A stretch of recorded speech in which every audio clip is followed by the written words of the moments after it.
Welcome back to Algebra 1. We're now going to move on to one of the next fairly large groups of curved lines, which are called polynomials. We've started with exponential growth. COVID-19 is an example of exponential growth right now at the early stages of a pandemic. Things are growing exponentially. What we want to do is we want to be able to lower that curve and slow the spread. And then we can actually model it with what's called a polynomial.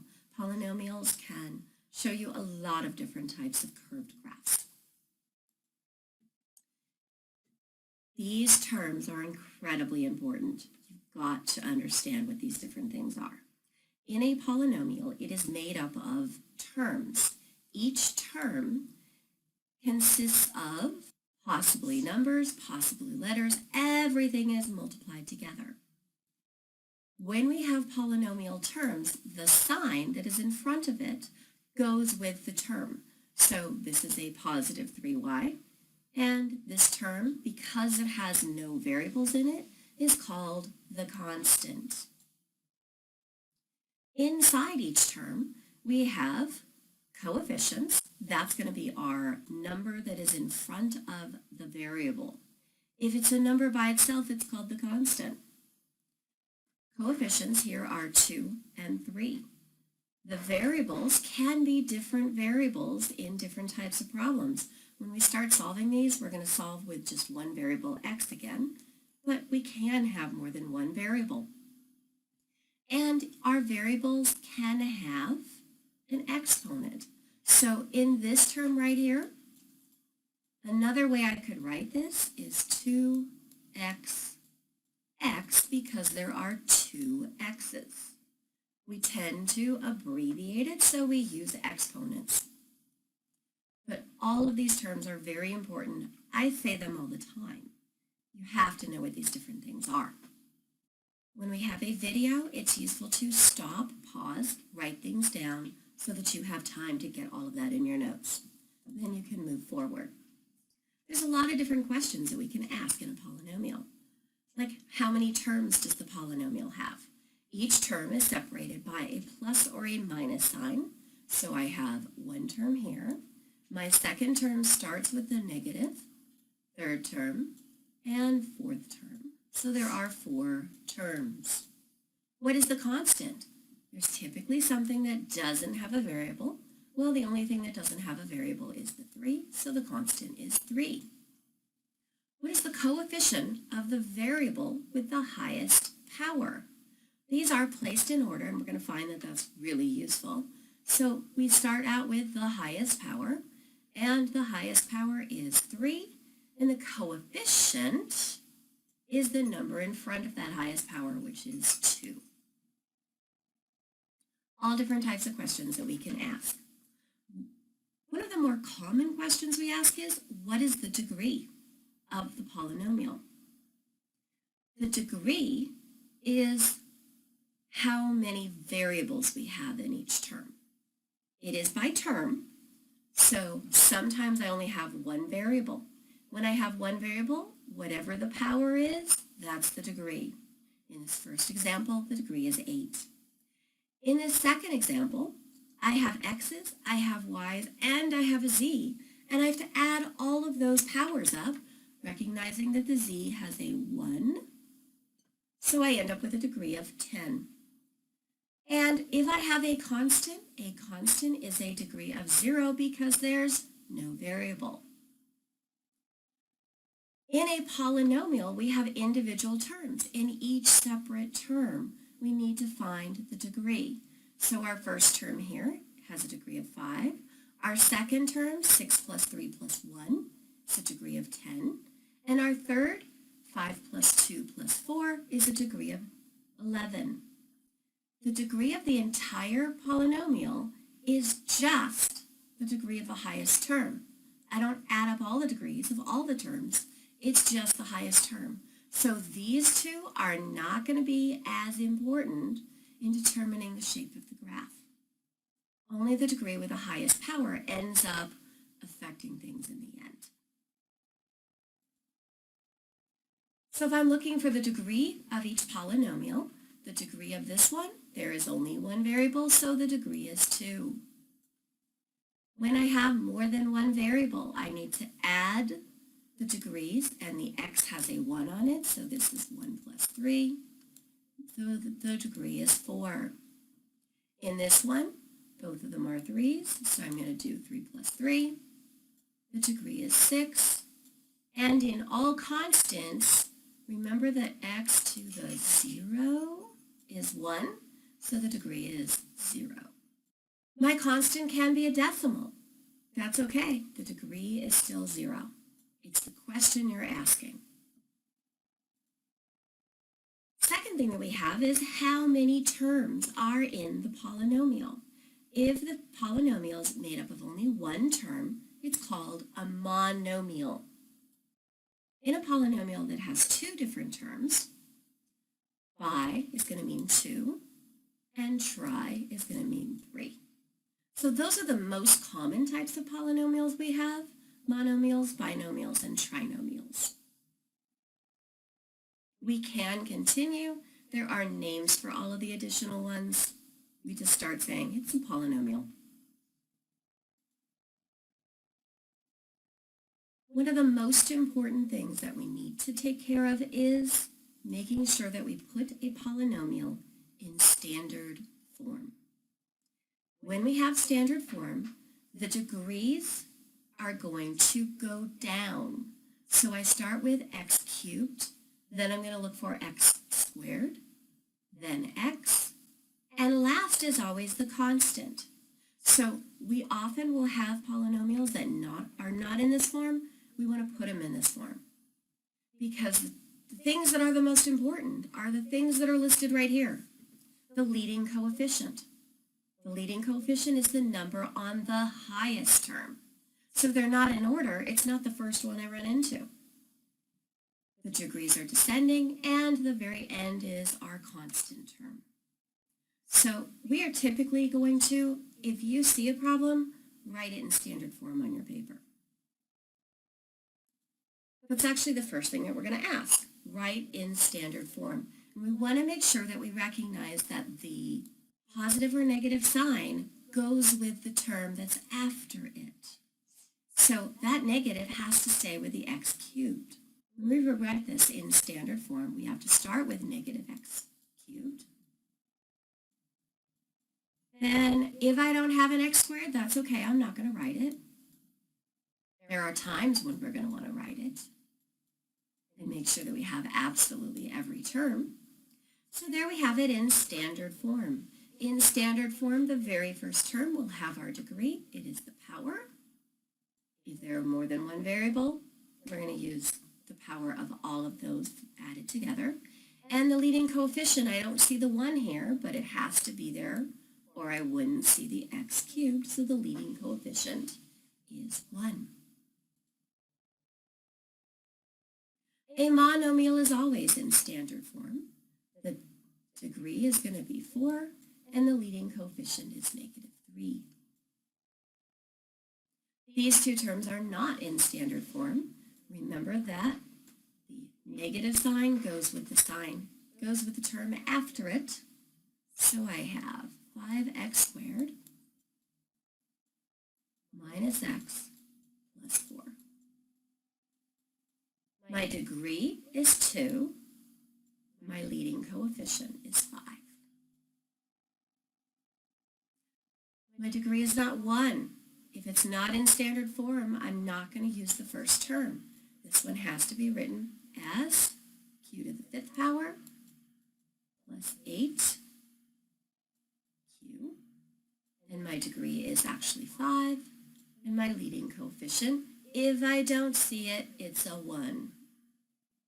Okay, the next thing that I actually can do is, besides all of putting it in standard form, classify the polynomial based on the number of terms. So the variable always goes first, even though it's more convenient to put the negative sign in the middle. We don't tend to lose it as often. This should be negative 9z plus 4. Since the 4 doesn't have a sign, it's got to be positive. This is a first degree. The leading coefficient is -9. And classified by the number of terms, this is a binomial.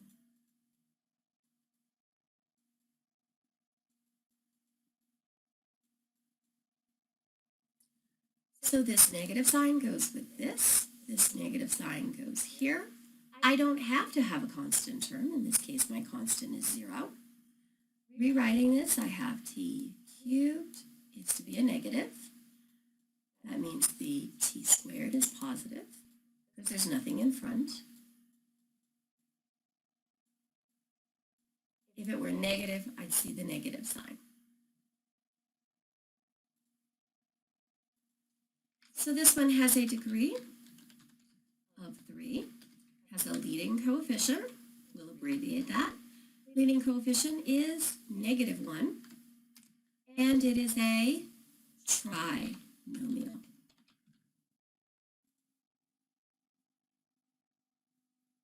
My last term here, I simply have x cubed first, plus 2.8x, and the degree is 3. The leading coefficient is, don't say anything there must be a 1, and this is a binomial.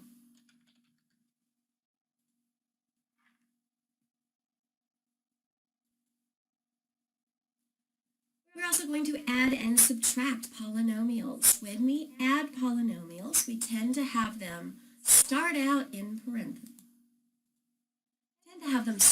With parentheses, but these parentheses really aren't necessary, are they?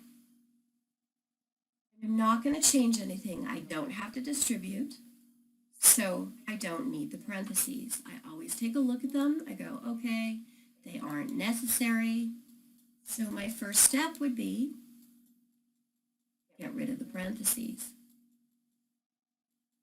In addition, in subtraction, we have one step before that. Once we do that, there's 2 different ways that we can take a look at this. One of the things that we often will do is write out our polynomial kind of in standard form and put the first term first. Second term would go right with that. That's the x squared. And x in the first term, I don't have a constant. That's okay. And what I'm going to do is add the second one. I'm just going to make sure that I line up everything in the correct place, keeping the signs with them. So down here, I'm going to have an x squared. The x cubed is going to go here. And I can go ahead and have plus signs on both of those. And this -1 does not go with the x, so I can put it out on the edge. And I have addition. So I just add each of the terms that have like terms. Another thing that we often call this is combine like terms. That's what we're doing. So here we end up with 3x cubed. -5 plus 2 is -3. Keep our variable. We have nothing to add to this, and we have nothing to add to this. So there we have combined like terms. The second way that we do addition, we first look and notice, okay, don't need the parentheses, so we're going to get rid of the parentheses. If I have anything to distribute, I have to do that before I get rid of the parentheses. Now the other way that I can combine like terms is I just look at where they are and I go, okay, the highest power is x squared, so I'm going to go, this guy goes with this one here. Notice I'm taking the sign, and that's going to give me 4x squared. And I'm going to look for my x's. Here's my x, and sometimes I have a different symbol that I use underneath it just to keep track. Okay, those are both positive. That's going to give me 5x. And then my last term, notice the negative goes with this. -6 plus 10, That's going to give me positive 4. I do not care which of these two methods you use. Whichever one helps you keep track of the signs, do it correctly. I personally prefer the second one because it's less writing.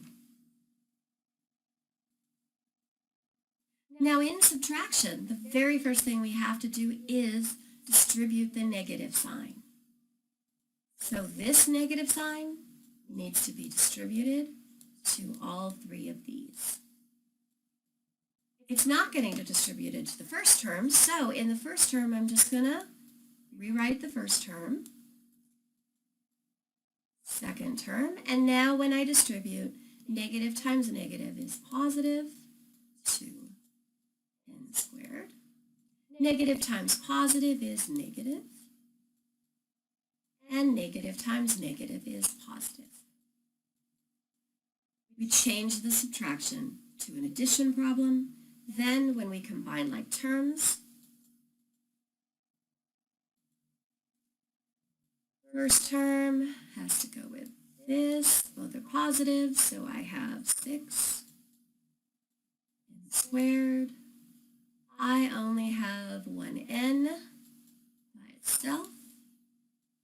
And my last 2 terms go together as a 9. And we are done.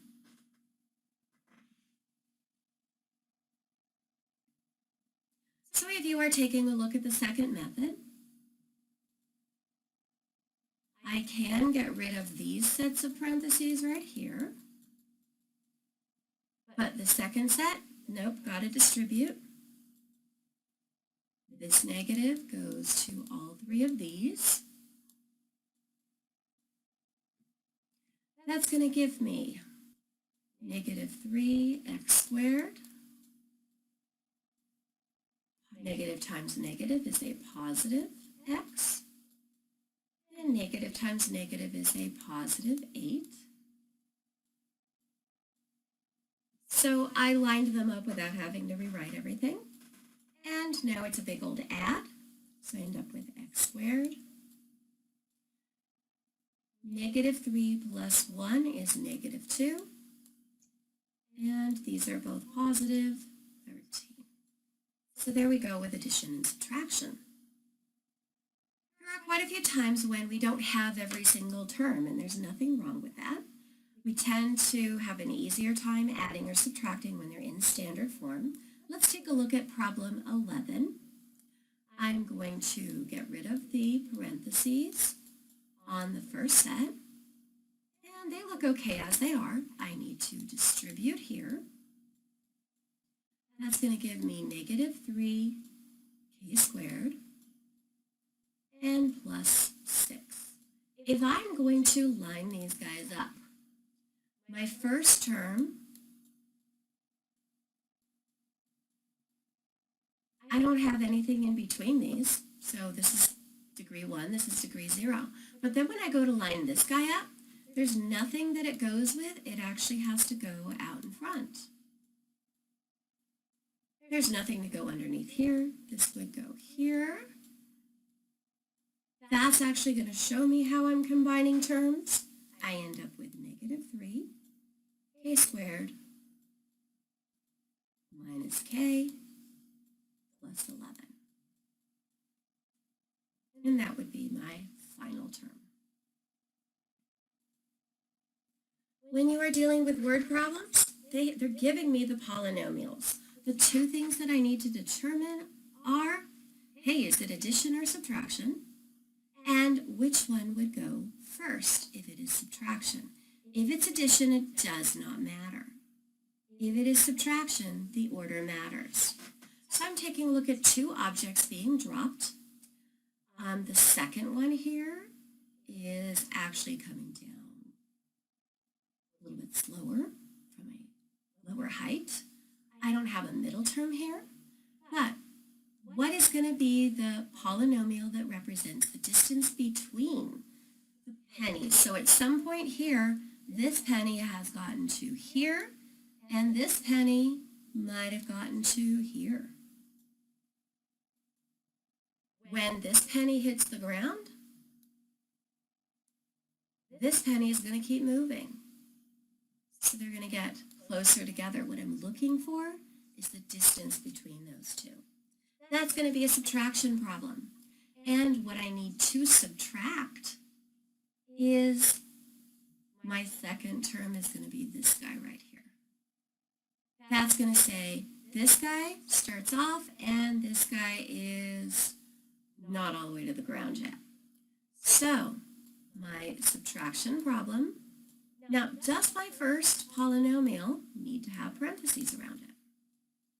Parentheses are an incredibly important tool.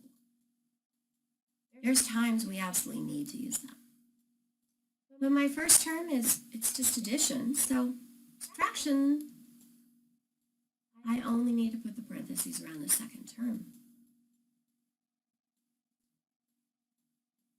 And we switch to t instead of x because t stands for time. So there's my subtraction problem. Now, I want to combine like terms and simplify this because right now it's a little hard to interpret. And when I do that, the distribution of the negative to these two terms here makes this a positive 16 t squared and a negative 100. Those two things are going to combine. Look, I've got negative, change color, negative 16t squared, positive 16t squared. Those guys cancel. My next term, I don't have anything else to go with my t, so time, they're going to grow closer together. And I have 200 minus 100, so my final is 100. Now this is a different question. We are being asked to interpret the coefficients of the polynomial. So there's two things going on here. The first thing is probably, let's deal with the constant. Constant tells us they start 100 feet apart. At the moment they are dropped from 100 feet apart on the building. The second thing that we have is this negative 40, and that means for every second, because t is time,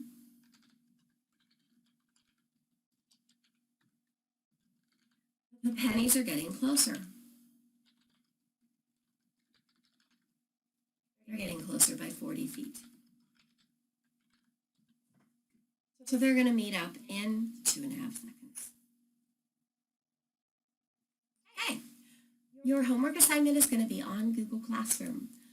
You are going to upload the full assignment. That's because we don't have the luxury of you coming in and getting surprised. So in order to make sure you're doing everything, you will upload the full assignment on Google Classroom where you got this video. And have a good day. We'll see if we have any questions and what you need to do. Send me a text, give me a chat, send me an email, something if I know that you're having problems. We can help. Have a good day.